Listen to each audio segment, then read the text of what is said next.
Welcome to Chapter 5 of The Conquered, a Guyver future AU fanfiction.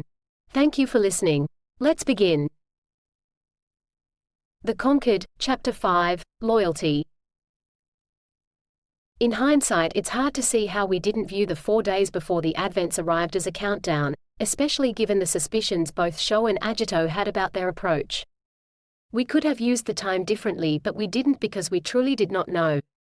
Even if we had known why they had come, no one was expecting them to take the approach they did. Agito freed Sho because he believed that the Advents would see him as a hindrance and would make moves to get rid of him. And this is true. As a Guyver, he was a prime target for them, but the whole of humanity shouldn't have been a target. I mean, as much as I don't like to admit it, they created humanity to be theirs. They didn't create humanity just to destroy them. But on the day of their arrival, that's what it seemed they had done. The bloodshed was terrible. They attacked the cities first, wiping out any gathering of humans above 1 million, at least initially. They did move on to smaller targets later, but I think that was more of an afterthought, mostly because the rebels and what was left of Agito's army were using the gatherings. The initial attack killed approximately half of humanity, and the follow-ups took care of another quarter, leaving about 2 billion humans left. It sounds like a lot, but there was only that many because after the very first city destruction, people began fleeing from the cities. In truth, the rebels survived far better than Agito's troops because we were spread out and used to operating in small groups, fast and light, ready to move. It doesn't matter who survived better, it was a disaster either way, and it was something to this day we all believe we should have foreseen. Apart from fighting back, the main question on our minds was why. They created humanity to be their weapon, so why try to destroy that weapon, especially when they had left Earth almost 1 million years ago? It did not make any sense. The answer that won favor was brutally and coldly logical. The Advents created humanity to be their weapon, and ignoring what happened with the Guyver unit, a weapon implies strength, intelligence, and the will to survive. And essentially that's what wiping out humanity got them. The people who survived were by definition, because they survived, stronger than their counterparts. It could be argued that they were luckier, but luck in battle can be as good as strength. After the initial attack, most of humanity went into hiding, and with good reason. After the culling, the Advents began sending gathering parties to the ground. Their only task was to capture humans alive. At first we didn't understand why and foolishly let some of our troops be captured, but then the Zoanoids began to appear. Stronger, faster, tougher and more intelligent than those created by Cronus, and there were thousands. And for those Zoanoids, if they could not capture they would kill, but with Sho and Agito, they didn't even try to capture. The Advents have a collective memory. They remembered the threat human Guyvers were and so attacked hard whenever either of them was about. You might think it cold that I can talk about the destruction of the majority of my species so calmly, but I am not calm. Even now I can remember the almost futile feeling of rage that permeated us then. But despite that rage and the magnitude of the events, there was still hope the Advents could be driven back. It wasn't until the betrayals that hope faded, but the first betrayal was minor, and one could almost say expected. It was the second and third betrayals that hit hardest. Humans, or should I say, Guyvers, have a history of fighting and winning those battles considered hopeless, but in the battle against the Advents, it seemed even fate was against us. The first betrayal was revealed about a month after their arrival. Fortuitous timing, because it took us that long to fully merge with the Emperor's forces. Ironic, isn't it? It took the rebels years to unify with each other against what was considered the greatest threat, but presented with another, old animosities were buried and troops marched side by side. I don't like this. What don't you like? It's too quiet. Something's not right, Sho responded, looking around at the jungle. It reminded him too much of the time with Alkenfell. Mikishima swung his head from side to side, squinting as he examined the jungle. Fukamachi was correct. Something wasn't right. The numbers of Zoanoids tracking him had reduced. They were preparing for something. Prepare for attack. He gave the order without thinking. Ho! You figured it out. The voice came from above them but was familiar. Zekdal? Sho questioned, wondering why the hyper-Zoanoid was delaying them. They were on a tight schedule, strike in force, both Guyvers accompanied by 2 Zolords. There was only a small window of opportunity to rescue about 10,000 humans, and then it would be too late. What is it, Fukamachi? Zektol responded. It sounded like he was above them, but when they inspected the area, their Guyver sensors and eyesight detected nothing. Agito growled, turning his attention towards the ground.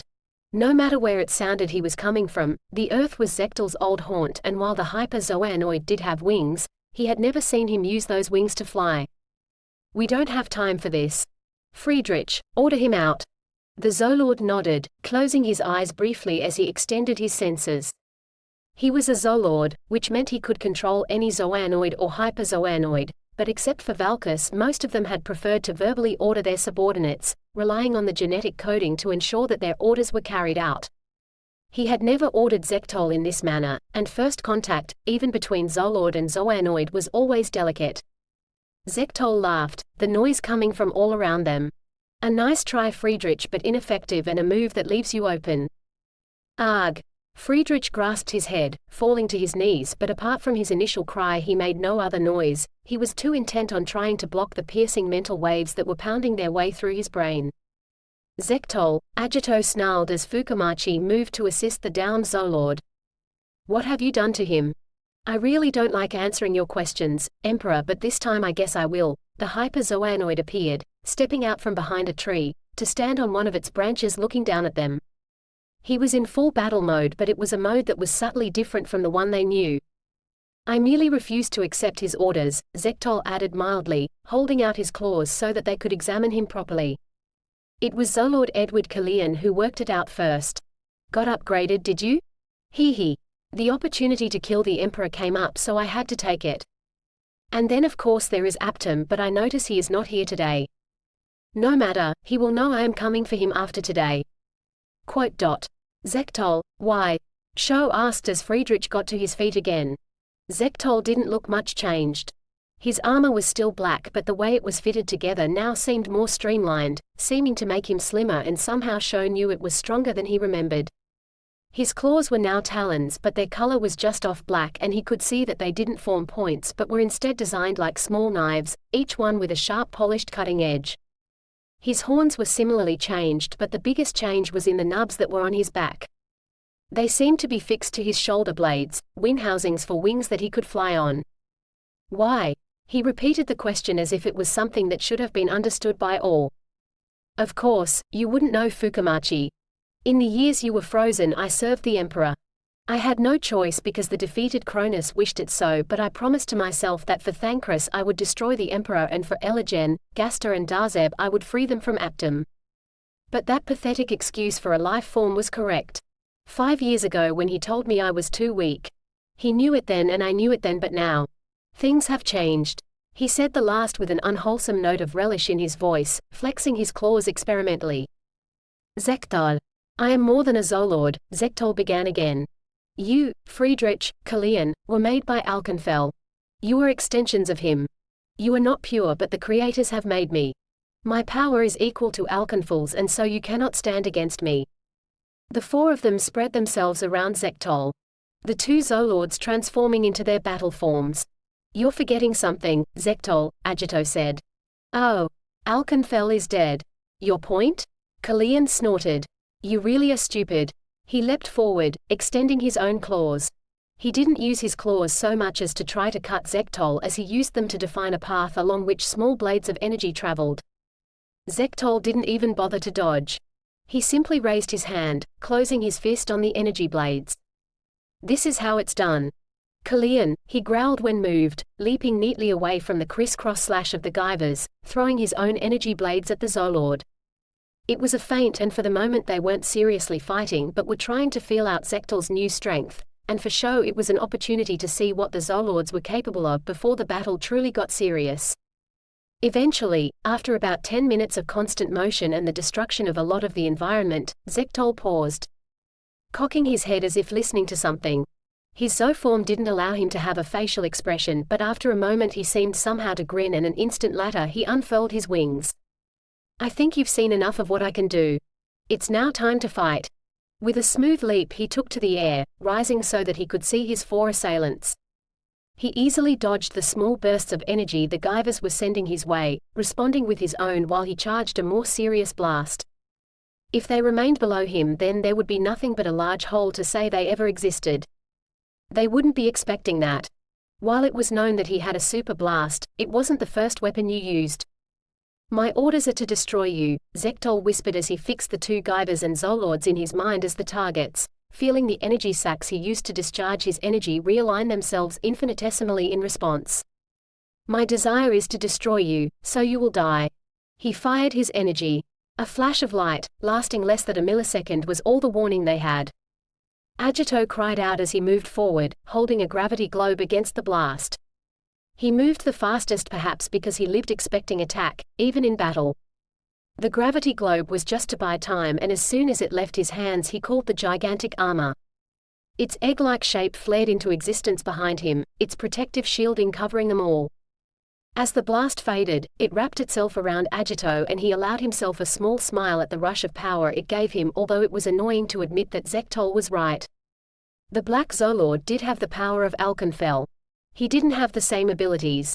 His base form would not have allowed that, and the Advents weren't so stupid as to reproduce a being who had already been defeated, but the abilities he did have were so powerful that they brought him up to Alkenfell's level, and that alone made him dangerous. Agito looked up at Zectol, beginning a minuity examination with the gigantic unit's sensors. This new form of Zectol might be as powerful as Alkenfell, but it had a fatal weakness. The former hyper-zoanoid had never been as intelligent as the first Zolord. He was smart, yes, but he lacked the pure cunning that had defined Alkenfell and had made the leader of Cronus so dangerous. Behind him, Fukumachi, Friedrich and Kalian arranged themselves in flanking positions, ready to back up whatever action he took. He began charging the Mega Smasher but kept its blast plates closed. They had survived Zectol's blast, and while it should have been their move, he was content to let the new Zolord continue as he liked. Ho! That's some shield you've got, Zectol murmured, as his blast faded and the fact that they had survived became clear. What? The sudden extra pressure that was the gigantic Guyver imposed itself upon his senses. Changed. The voice was Zectol's, but the inflections were not. Surprised, Zectol? Agito asked. But you've seen this form before. Understanding flooded through him. Do you want to play, Advents? Zectol tilted his head as he examined the new Guyver before him. Its power was familiar, but there was something else about it. They could fight, but not in their current form. Return. Return. Another day, Emperor, Zectol snarled as he shot even higher into the air and disappeared. Humph. Agito dismissed the gigantic armor. Are we still on schedule? Sho consulted his internal clock. Barely. We'd better move. Mikishima suppressed a small sigh. So much for the hope that this mission would end early. Fukumachi was still idealistic. He barely saw the truth. 10,000 humans saved was not really that great a thing, it just meant 10,000 more mouths to feed. 10,000 more non-combatants who would expect it to be protected at the drop of a hat. Let's move. The second betrayal happened a month after that mission. A month of losing battles. The battle in which Zectol interfered was about the last one to succeed. 10,000 humans were preserved that day as human rather than being transformed into the Advent's fighting machines. 10,000 saved that day, 100,000 lost in the month that followed. The math is simple. We were losing. Slowly but surely. And slowly, the number of zoanoids on the planet was reducing as the Advent ships began leaving. Transports, shipping their new troops into battle in space and then returning for a fresh batch, but the reduction in zoanoid numbers on Earth meant nothing to us, and it wasn't until later that we realized that the transportation was happening at all. I can hear the complaint now. The Ark.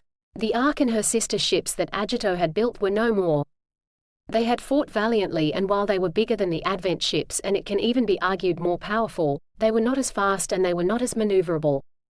The Advents shot most of them down upon their arrival, and the few surviving Arks were later forced down when they tried to interfere with the transports. It was simply a case of the original technology being better than the copy. It was a dark time for Earth. With no hope in space, the only hope came in ground combat, but Zectol was nearly everywhere. We could never catch him in force and didn't wish to risk baiting a trap to lure him out. It's exaggerated, but the reports of that time have him leading fully half of the Advent missions, and that simply isn't possible. He led many of them, and he was instrumental for the Advents, but a truer estimate would be that he led about a quarter of their missions. Taking Zektol out became one of our primary objectives, but the troops still had the standing order that it was better to live to fight another day, but that changed to their own discretion after the second betrayal. The second betrayal. Now I find it difficult to believe that we didn't see it coming. Although in their defense I have to say that it wasn't voluntary.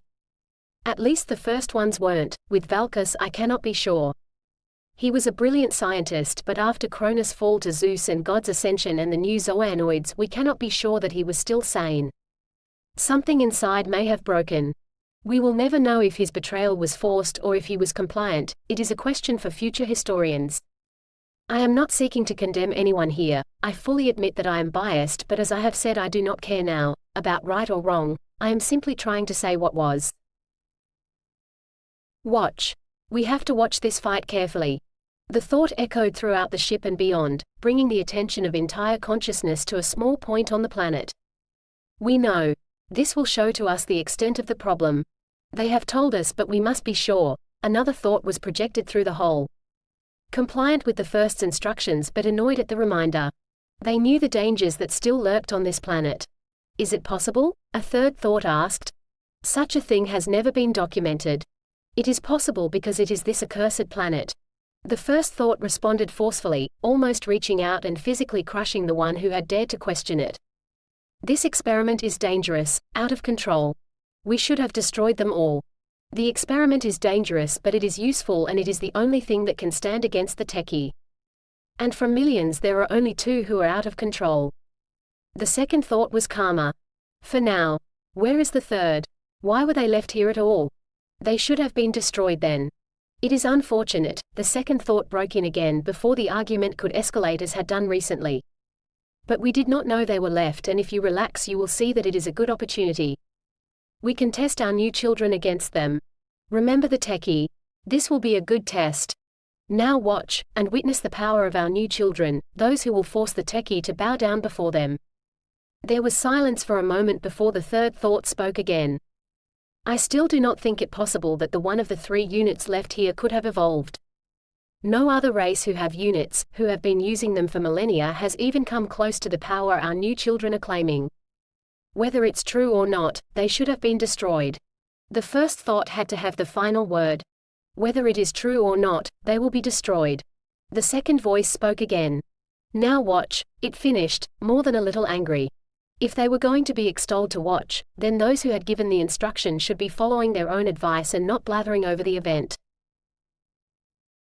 The scenery flashed beneath them. The sonic boom caused by their passing was heard several seconds after their passage. It wasn't important though. The enemy would sense they were coming, but that wasn't important. The only thing that mattered was getting to their destination in time to help. It was a large settlement and had been well hidden, but the Zoanoids had found it and in the name of the Advents were attacking. They were fighting, but the conclusion was foregone. They simply couldn't hold out for long, but luckily for them their distress calls had been intercepted, and even now the two Guyvers were streaking across the sky to help. Saving humanity from the Advents might be a losing battle, but they would not go down without a fight. What? Both Sho and Agito pulled up, ignoring the wind that traveled onwards as they sensed the same disturbance. They were being watched. The feeling was intense. But it was impossible. The only Zoanoids who could move at the speeds they had been traveling would have been able to do nothing else but travel, and while a Zoolord could have kept up, they had a distinctive aura, and it was not what was watching them. We've been sensed. It doesn't matter, they cannot escape now. Attack. Die Guyvers. The call came from all around them. 2. No. 5. Sho identified the individual signals as he shot straight up, avoiding the energy that shot through the position he had been in. Agito dropped, burrowing into the earth. This time we finish it, Guyvers. Zekthal. Sho cried out, both with voice and mind, informing Agito of who faced them. Yes, me, Fukamachi. And this time I will not back down. He paused for a second, although the Black Zoolord had still not appeared. My orders are to take you both down, but I can be merciful, Fukamachi. I have no grudge against you. Surrender and I will make it quick. Forget it. I won't betray humanity. Zekthal parroted the Guyver's words as he appeared. He looked up at Fukamachi, although he was keeping a sharp watch for Agito. Don't give me the speech. I already know it, although it is a refreshing change to hear it from one who means it. His eyes narrowed as he looked at green-blue armor. I apologize though. You are not the one I seek today. The air around his left arm waved for an instant and Sho pulled back, eyes widening as he saw what the newest Zolord was hiding.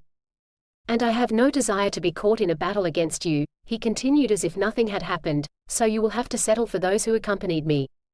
Accompanied? Slowly the four beings Sho had sensed earlier revealed themselves, four Zolords who had formerly been loyal to Alkenfell. No. Sho whispered. We couldn't. Kalian began in a tired voice. He swallowed hard. We couldn't resist them, he completed the explanation, looking sadly at the boy he barely knew. Zektol seemed content to let him explain, and the presence in his mind was using the time to examine the being before him. We didn't. Lord Alkenfell didn't want this, he trembled. This wasn't what was meant to be. Lord Alkenfell never wanted to surrender to the Advents, but we didn't have a choice. Without him, we weren't strong enough. Fukamachi. He paused, not knowing how to continue. The boy before him had great power, he had fought Cronus, but he was still a child, he still held the belief that good would always triumph. For what it is worth, Fukamachi, I am sorry, and as Zektol said, it will be quick. You will never know the suffering the galaxy is facing. While he spoke, Kalian calmed himself. He wasn't nervous about facing the Guyver unit, but rather he was fighting the sick sense of defeat he could still feel at his own helplessness. They were meant to be the strongest beings on the planet. They weren't meant to fall, but that is what had happened. Sho blinked at the words. While he had had only a relatively small amount of contact with Alkenfell's Zolords, he could still feel Kalian's self-loathing, but there was something else with the Zolords' words. What the hell did he mean about the suffering the galaxy was facing? That made absolutely no sense unless somehow he was trying to tell him why the Advents had returned after all this time. Could it be that they were losing the interstellar war that was the speculated reason for them developing humans? He shook his head. It was a question he could answer later. If he had a later. Small though his contact with Alkenfell's Zolords had been, he knew that facing four of them alone was tantamount to a death sentence for him. That's exactly what they wanted to be. The realization flooded through him, followed closely by a grim determination, that spark of will that had ensured he fought them before with everything he had. That he would die before he would surrender. With a hiss, Sho raised his arms, his vibroblades flashing as they lengthened to their full length. This was going to be hard, but he would fight. Zektol flew higher. He hadn't lied to Sho. He really wasn't interested in him. The Emperor. The Emperor was the one he wanted, the Emperor who wielded the gigantic unit that the Advents were so surprised by. Agito. He called, projecting his voice. Don't you think it's time you stopped hiding? He winced slightly as Fukamachi clashed with Kalian. Their frequencies competing with each other, even as the Guyver lashed out with a vicious kick, connecting with Amniculus. He frowned slightly but didn't really have time to consider the fact that Fukamachi seemed far stronger now because Agito, gigantic armor activated, had chosen to make his appearance. Finally. Now we will truly see, if this is reality or a mere physical abhorration. Agito watched calmly as Fukamachi was engaged by the Cronus Zolords. While the boy probably wasn't going to win, he would at least keep them occupied while he dealt with the Black Zolord. He did however spare a half-mocking thought towards himself, that they should have been expecting this. As Cronus Zoanoids were genetically encoded to be loyal to the Zolords, so had Alkenfell been coded to be loyal to the Advents, and those who were made from Alkenfell could hardly escape that curse. But even though the four of them were powerful, they had been created on Earth.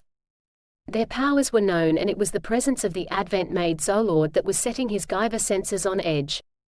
There was something about Zektol that hadn't been there a month ago, but as he examined him he couldn't see anything. Had the Advents increased his power simply to face the gigantic unit?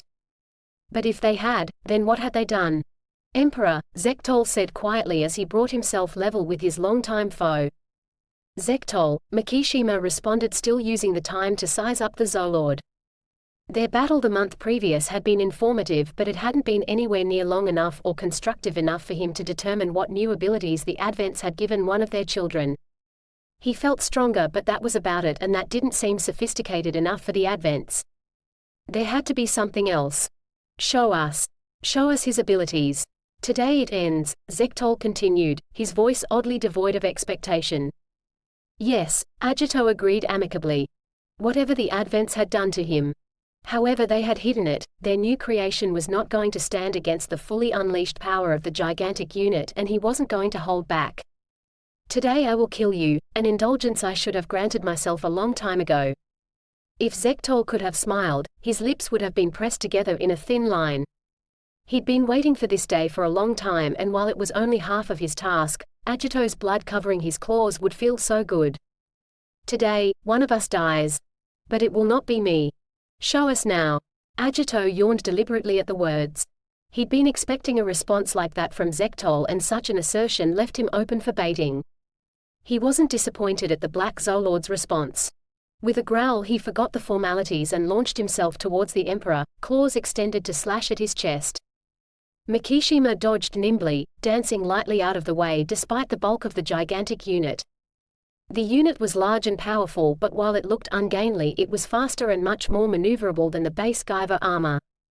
As Zektol overextended, Agito brought a powerful chop down on his undefended forearm. The black armor, which had so effectively absorbed the Guyver's gravity blasts the first time they had met, did not fail now, bending slightly with the force of the blow but springing back an instant later.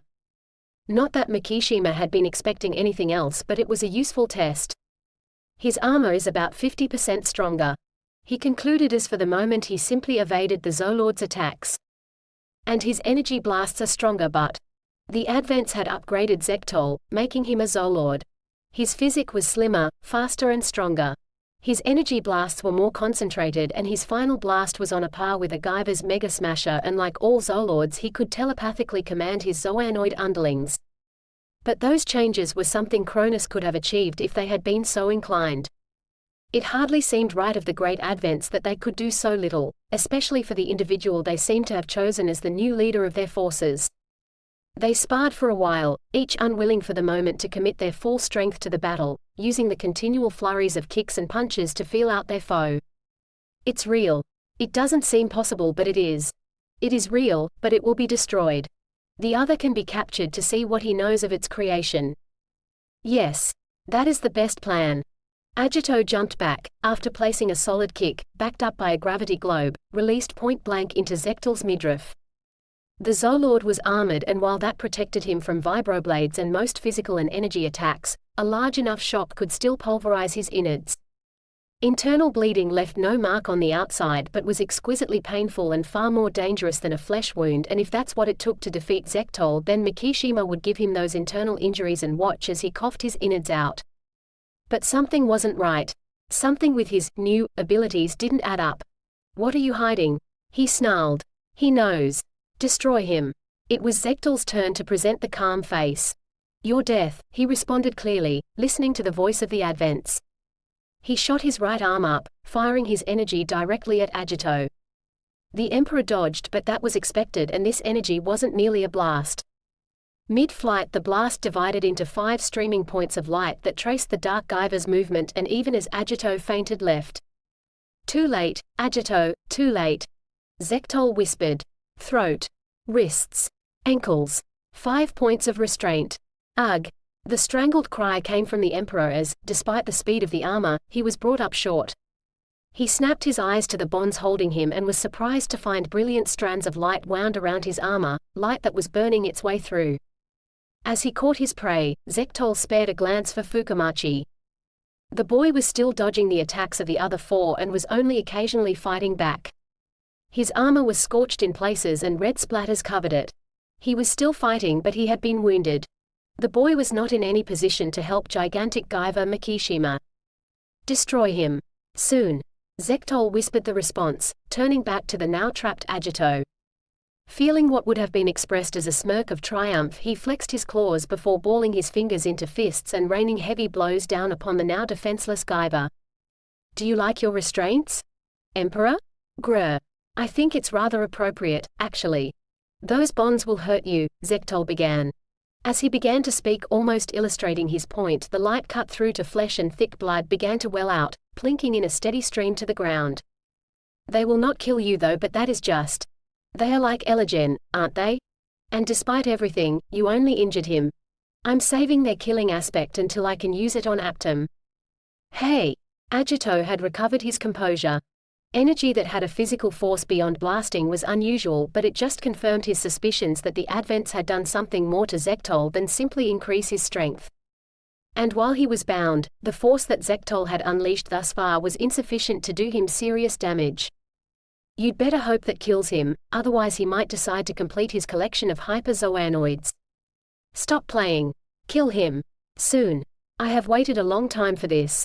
Destroy it. Soon. I only agreed to do this on my terms. He will die, but he must first know the futility of fighting me. The voices, getting impatient? Agito asked. While the advents could no doubt control Zektol if they wanted, Mikishima figured they were still testing the limits of their abilities. After all, humanity had evolved in the time their creators had been absent, mostly their force of will, and the base of Zektol had been created by humans. For them the situation was not the best. As long as you die, Mikishima, they will not care. Zektol's yellow eyes narrowed as he watched Agito strain against the light that was holding him. You cannot break those bonds, Agito. Elagen will hold you for eternity if I desire, but... He held up his right hand, spreading his claws. But these belong to Thancred and they will be the weapon that kills you. Don't make me laugh. You might be able to wound Fukamachi with those imitation sonic blades, but the gigantic unit is more than capable of taking them. Even though he was still bound, Agito managed to look down on Zektol with clear note of cold superiority. Ah yes, I almost forgot. With a cold glint in his eye, the Black Zoolord raised his left arm, concentrating for an instant and allowing the veil of invisibility to fall. No. In his battle, Sho paused for an instant as Agito's shock rippled through him. Guyver remover. He caught the scrap of thought through their unit's link and he knew what had happened. With a flash of movement he drove upwards, trying futility to stop what was going to happen. The four Zoolords paused for an instant, watching their foe before they followed. The weapon was sleek, smooth and black. It blended perfectly with Zektol's armor. With a flash, its protective outer casing opened, revealing a patterned glowing core tipped with a metal orb, an exact copy of a Guyver's control medallion. The guide spines clicked forward as Zektol extended it towards the trapped Guyver. Ugh! Agito strained against the light, managing to drag his arm forward, curling his fingers around intending to fire a gravity globe at the weapon. Ah! Ah! Ah! Zektol exclaimed, flexing the fingers of his right hand wide.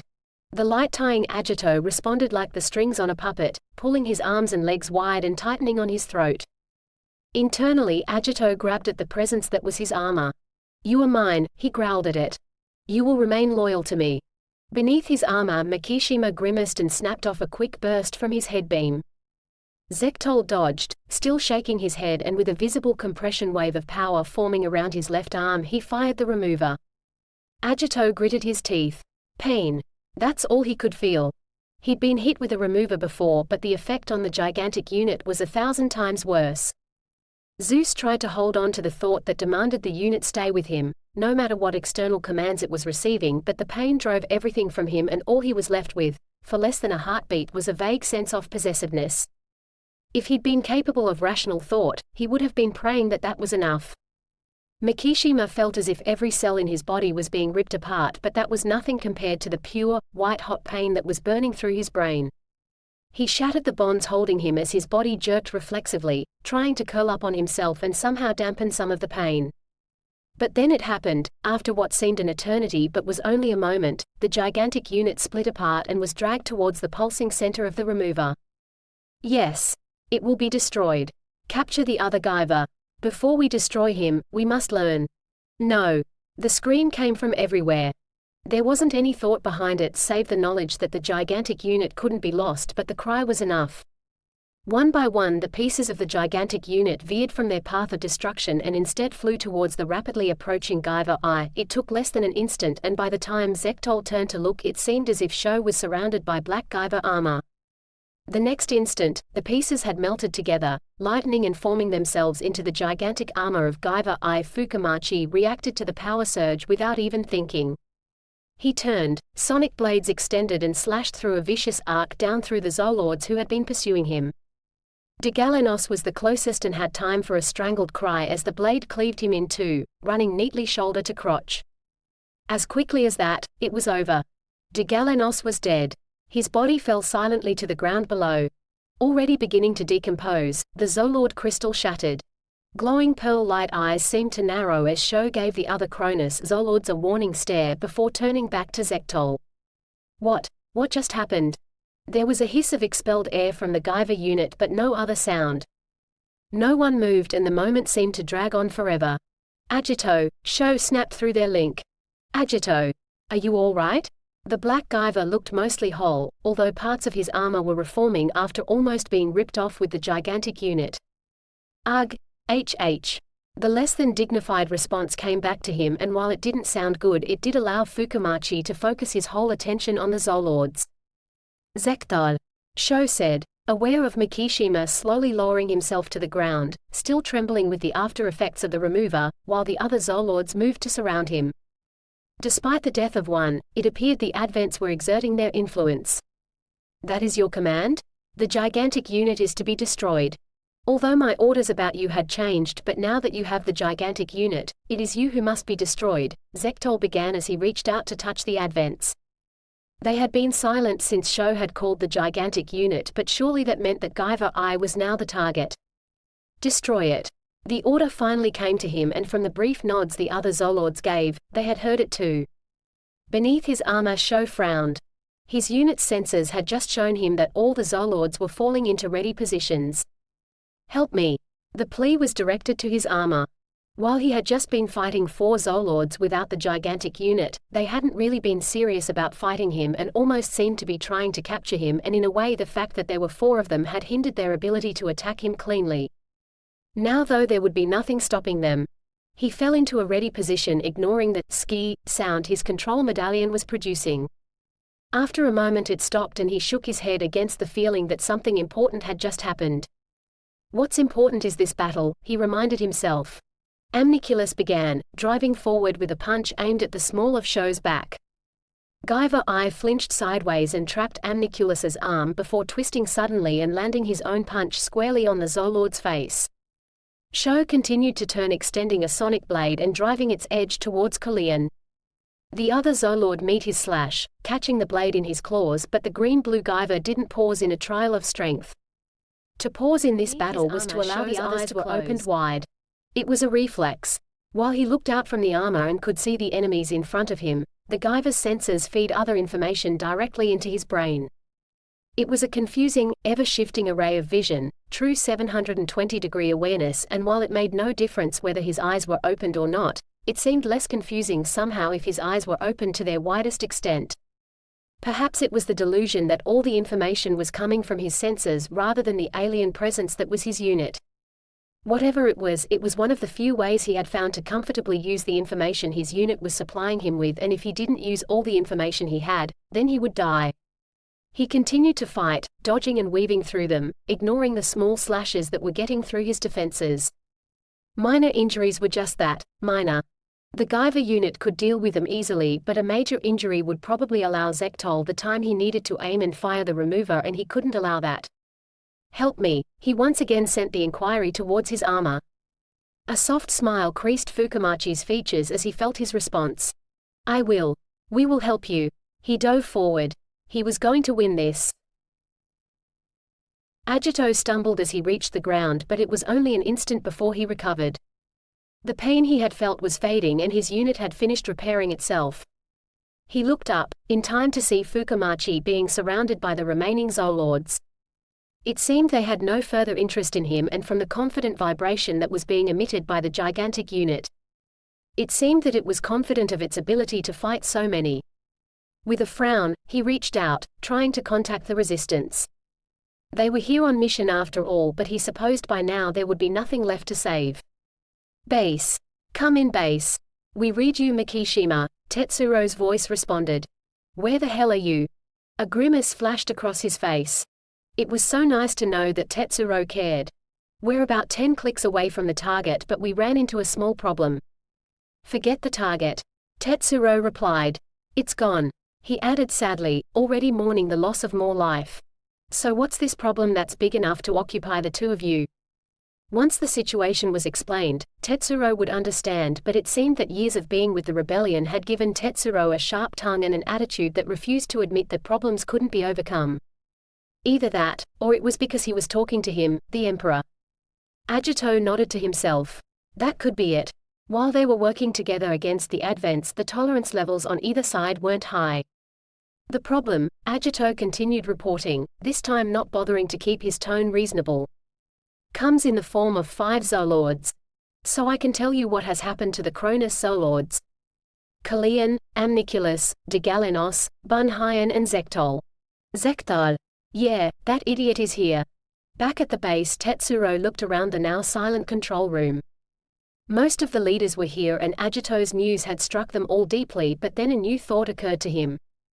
Agito? Yes? Why are you talking to us? What do you mean? Shouldn't you be fighting them? Hey, worked it out, huh? ... Quote. He paused for a moment, allowing their worry to increase. Fukamachi's fighting them.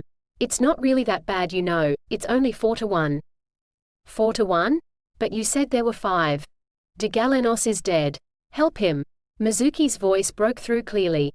I will. I just got hit with remover, you know. Mikishima. You could almost hear Tetsuro grinding his teeth together. What exactly is going on there? Agito sighed quietly. There were still some small twinges coming from his body, so for the moment he could afford to tell them.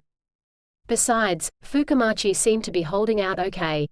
Zektol ambushed us on the way. He showed up with 4 Cronus Zoolords and attacked. What about the remover? The Advents. The Advents armed Zektol with it. Don't worry, it only took the gigantic unit, but that's why Fukamachi is fighting. He intercepted it before it could be destroyed. Quote. Silence reigned once again at their headquarters. Tetsuro took a second to look around, but the instruction really he was sure would be universal. Agito, I think you need to get back here. I think you both need to get back here.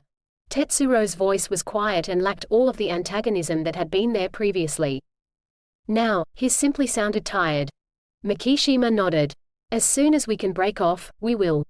Mikishima out. He looked back up at the battle. Despite what he had said, Sho was having problems dealing with all 4 Zoolords at once. His armor was crisscrossed with a number of small cuts that weren't important. What was important was the fact that sooner or later they would have him in a position where Zektol could fire the remover at him. While there were countermeasures Guyver could take, it was only a matter of time before the Zoolords worked their way through them. They had already blocked his teleportation ability. A fine haze of dust surrounded the battle. A dust that vibrated gently but at a frequency that interfered with the gigantic unit. It must have been something Cronus had developed but hadn't had time to use. He shook his head as he rose into the air. The presence of the Cronus Zoolords and a unit remover changed everything. All they had to do now was get away. Zektal. Bunhyan snarled as he dodged beneath a vicious slash from the Guyver he had guarded in stasis for so long. He tried retaliating, but Fukamachi was too fast and had already spun away, aiming a kick at Kalian, who had been trying to blindside him. Why haven't you used Eligen's whips? I've been trying to. The rather annoyed response came back. He's too fast though. He can't be any different from Zeus. He is. Fukamachi has always been different from Mikishima. What is this? The inquiry was directed at all the Zoolords. Zektol pulled back a bit from the battle to explain the situation to their masters. Fukamachi, Guyver masters, while his unit is the same as Mikishima's. As he spoke, he accompanied his words with images of the people he was talking about. Fukamachi has always used his unit differently. His desires are different. Mikishima has always been able to produce the same power from his unit, but Fukamachi has had times when it seems that his unit, somehow it seems that it is more powerful than it should be. And now, the gigantic unit. Zektol wasn't sure what they were asking. Fukamachi was the one who first wielded the gigantic unit. Bunhyan responded at Zektol's pause. Purgastol or Valkus would know more. How was it made? I think. Kalian began as Bunhyan leapt back into the fray to occupy Guyver I think it was made from the wreckage of one of your ships. ... So it was made for him? The second consciousness of the Advents questioned. Yes, it was made for him, made from his desire.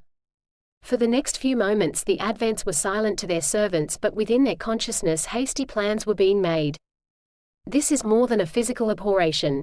It has to be destroyed. They both have to be destroyed before the Techie learn of them. Techie. They bear a strange resemblance. Resemble, yes, but their power is nothing compared to the Techie, and that is a fact we should be thankful for.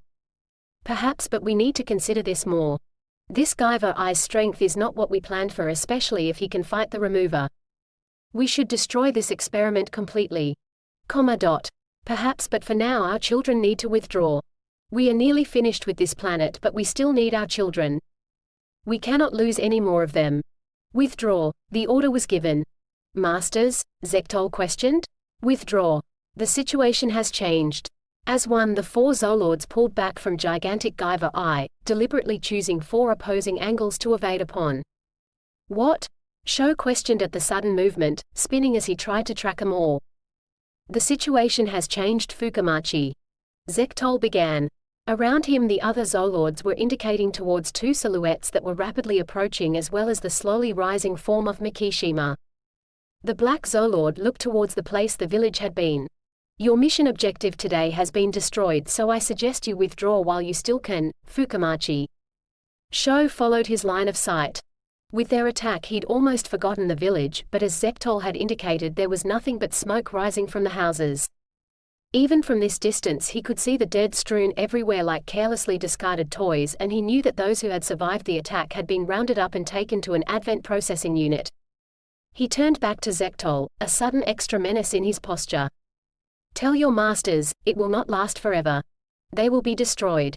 Unless they get you first, Zektol responded, but he had backed up slightly from the pressure from Fukamachi. The Guyver was more powerful than he knew.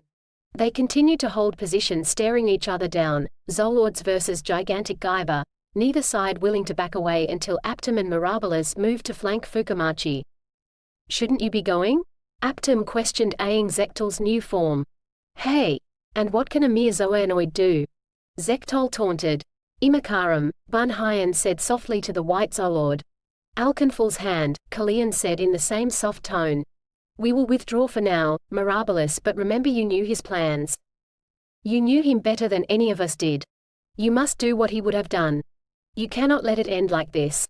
At Kalian's words, Bunhyan and Amniculus nodded before the three of them turned and accelerated towards the horizon. Zektol held firm for a moment more before he followed. The second betrayal. It's called that, but I'm not even sure it can be called a betrayal. The word betrayal implies that a choice was made, and in the case of the Cronus Zolords there was no choice. Once the Advents knew they existed. They exerted their influence, their genetic superiority, and from then the Zolords had no choice. Mirabilis was all right, but he didn't explain his immunity until after that day. As Kalian had called him, he was Alkanful's hand that lent him some special abilities. The incident that day raised many questions and led to some rather sobering realizations, but before I go into them I should explain something of the relationship between Sho and Agito. It was disconcerting to me to see them together. It was difficult for everyone actually. Tetsuro and I both had a deep animosity towards Agito, an animosity that was shared by the entire rebellion. While the words we used when dealing with each other were civil, the tones and implications were anything but. Sho was different though. I find it hard to remember sometimes that he wasn't there for the years of the rebellion. He didn't know what it was like for Agito to rule the earth as its emperor, and because of this he and Agito seemed to get along fine. Don't get me wrong though, Sho hadn't forgotten that it was Mikishima who had ordered his guts ripped out and his body confined to cold storage for eternity. It's just that was a single incident and one Sho hadn't had the time to come to terms with. It probably seemed like a bad dream to him, and that's probably why he could apparently be so easygoing with Guyver 3. I think perhaps it was their relationship that saved us. Sho couldn't help it, but the way he talked to Agito drove home the point that we were working together against the greater enemy, and while the past was important, it couldn't control our future, not if we wanted to survive. Sho tricked us into seeing that. It's hard, you see, when you've known someone for a long time, been through everything that we have with them, to remember that they don't always share the assumptions you make about the world. The rebellion's assumption was that Agito was the lesser evil, and so we would work with him. When Sho talked to him we assumed he had made the same assumption as us and had somehow gotten over it. We forgot that Sho never had that assumption in the first place, or that if he had made that assumption it was to a far lesser degree than us. It was what saved us. Sho talking to Agito was reality. The advents were reality. We saw the events as they truly occurred, not blinded by our hope, our desires. In the aftermath of the second betrayal, and we could not know it then, but in the dawn of the third betrayal, we saw the only path that led to our survival. Space. What was left of humanity was going to have to abandon the Earth if they wanted to live free. It was not an easy thing to consider, but it was the only choice left. End chapter 5, The Conquered. Thank you for listening. Join me again to listen to the next chapter.